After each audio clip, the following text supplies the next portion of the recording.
Thank you, members of the press. I want to talk about the current finance bill and its impact on the lives of Kenyan citizens.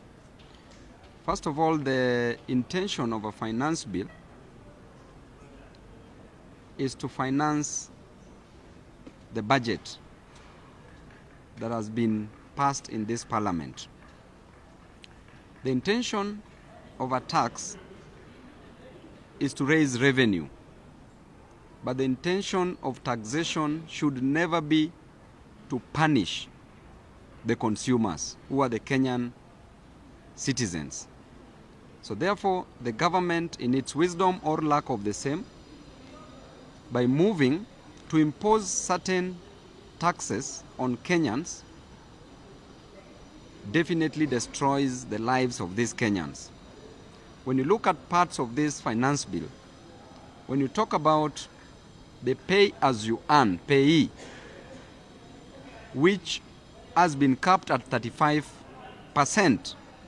on the highest side, destroys the lives of those who are employed.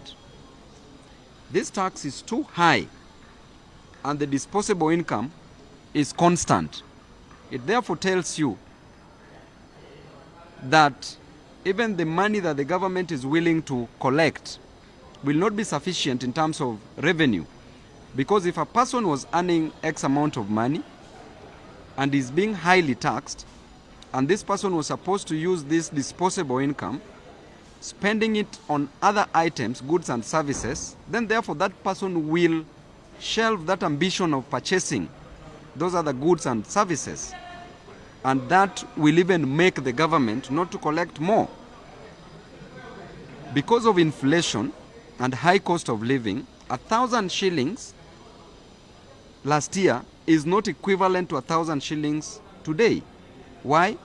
Because of the high cost of goods and services. And therefore, what 1,000 shillings was buying last year may not buy everything that is supposed to buy this year.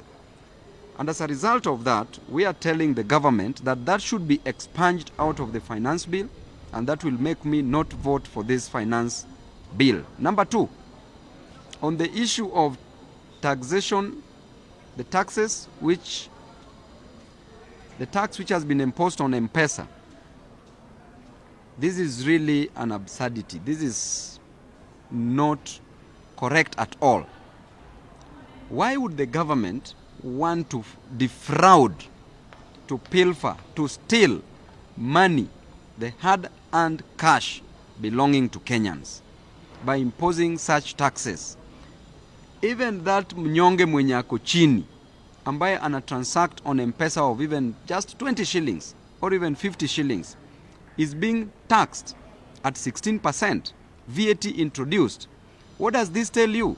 Number one, this is going to kill businesses in this country because transactions are done via M-Pesa, and this is going to kill businesses. Number two, even if you are sending money meant for funerals, money meant for bills, hospital bills, or even school fees, and the government is already taking 16% of that money in addition to what they were taking before, what does that tell you about the current government and the regime that we have? It only communicates that this government does not care about her citizens.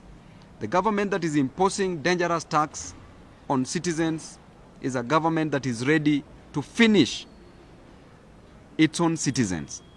That is unacceptable. That is another reason why I must vote no for this finance bill.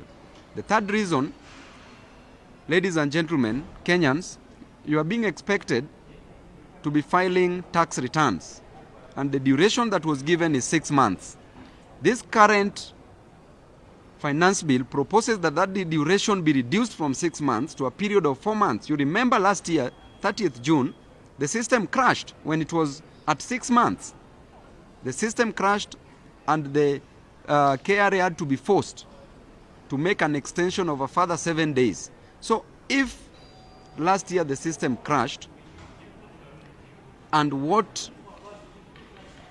the duration that we needed was 6 months. Now that they are proposing a duration of 4 months, what will happen? This is bringing confusion, and service is not being rendered to Kenyans, services that they deserve, and this must be addressed. Another reason why I will vote no. Generally, I know that this system does not have the interest of Kenyans at heart, and therefore we need change. The change that is coming shall be provided by Linda Mwananchi. Any question? Ali mambo yake ni higi haga. Mambo yake ni krinkum krankam. Sawa. Nataka